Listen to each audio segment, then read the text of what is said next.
Mobile phone को charge करने के लिए हमें 9 वोल्ट डीसी करंट की ज़रूरत होती है। किसी मोबाइल को 12 वोल्ट डीसी की ज़रूरत होती है, किसी मोबाइल फ़ोन को 7 वोल्ट डीसी की ज़रूरत होती है। ओवरऑल एक एग्जांपल के तौर पे हम समझते हैं कि ये मेरा फ़ोन है, इस मोबाइल फ़ोन को चार्ज होने के लिए ज़रूरत है 9 वोल्ट डीसी करंट की।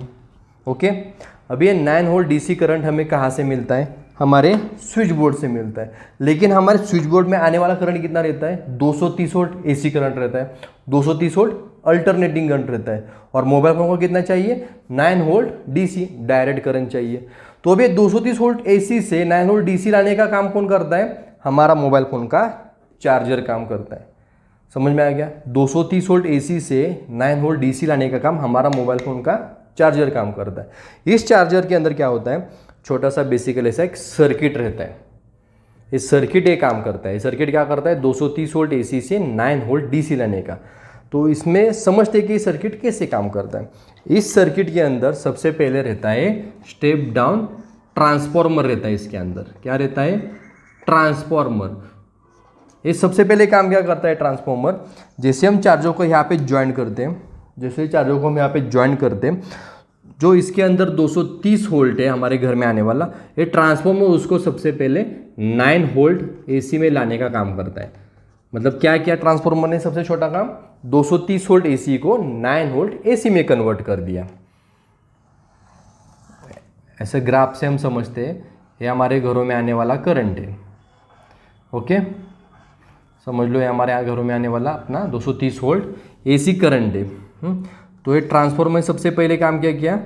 इसको 9 वोल्ट में कर दिया। 230 को 9 वोल्ट में कन्वर्ट ट्रांसफॉर्मर ने कर दिया। अभी 9 वोल्ट एसी तो हमें मिल गया। अभी इन एसी को डीसी में करने का काम कौन करता है? उस सर्किट के अंदर रेक्टिफायर का सर्किट रहता है। उस सर्किट के अंदर रेक्टिफायर का सर्किट रहता है।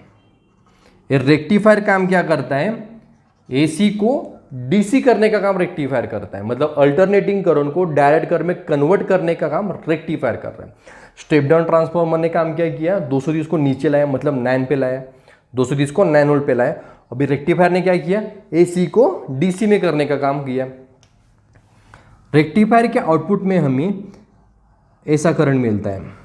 रेक्टिफायर के आउटपुट में हमें ऐसा करंट मिलता है, मतलब ऐसे राइफल्स, मतलब एक फ्लक्चुएटेड करंट मिलता है। डीसी मतलब क्या रहता है?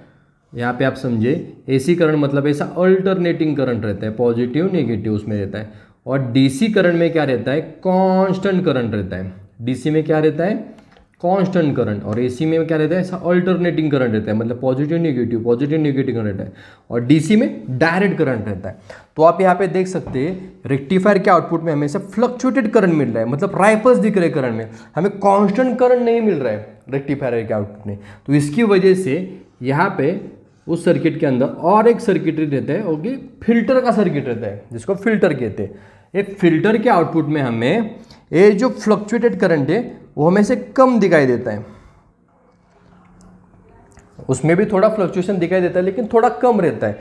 रेक्टिफायर के आउटपुट से ज़्यादा हमें यहाँ पे थोड़ा और ज़्यादा कम फ्लक्चुएशन दिखाई देता है, लेकिन पूरी तरह से डीसी कांस्टेंट करंट नहीं मिलता है हमें। उसके लिए यहाँ पे आगे रेगुलेटर जोड़ते हैं, इसके आगे रेगुलेटर जोड़ा जाता है, तब जाके हमें पूरी तरह से ऐसा कांस्टेंट करंट रेगुलेटर के आउटपुट में मिल जाता है। यहाँ पे हमें 9 वोल्ट डीसी करंट मिल जाता है।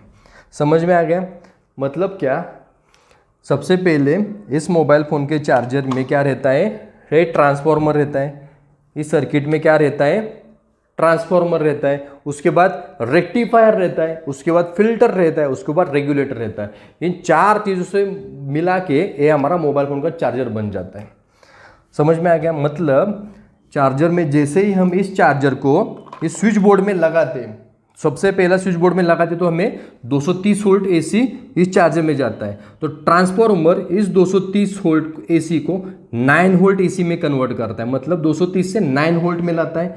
उसके बाद रेक्टिफायर क्या करता है? 9 वोल्ट एसी को 9 वोल्ट डीसी में कन्वर्ट करता है। रेक्टिफायर 9 वोल्ट डीसी में कन्वर्ट करता है, लेकिन ये 9 वोल्ट डीसी थोड़ा फ्लक्चुएटेड करंट रहता है, तो इसके लिए यहाँ पे फिल्टर ज्वाइन करते हैं, जिसके आउटपुट में हमें वापस से 9 वोल्ट डीसी करंट मिलता है। लेकिन ये भी पूरी तरह से कांस्टेंट डीसी करंट नहीं रहता है, इसके लिए इसमें रेगुलेटर भी जोड़ दें। और ए रेगुलेटर के बाद हमें पूरी तरह से कांस्टेंट 9 वोल्ट मिल जाता है, पूरी तरह से कांस्टेंट 9 वोल्ट डीसी करंट मिल जाता है। तो इसी तरह से हमारे मोबाइल फ़ोन का चार्जर काम करता है। समझ में आ गया? लास्ट में एक बार समझते हैं मोबाइल फ़ोन का चार्जर कैसे काम करता है।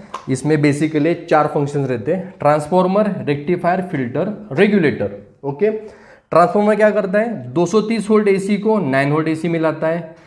रेक्टिफायर क्या करता है, 9 वोल्ट एसी को 9 वोल्ट डीसी में कन्वर्ट करता है।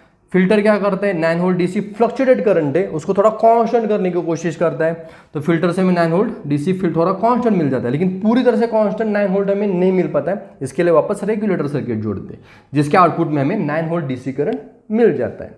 Okay, thank you.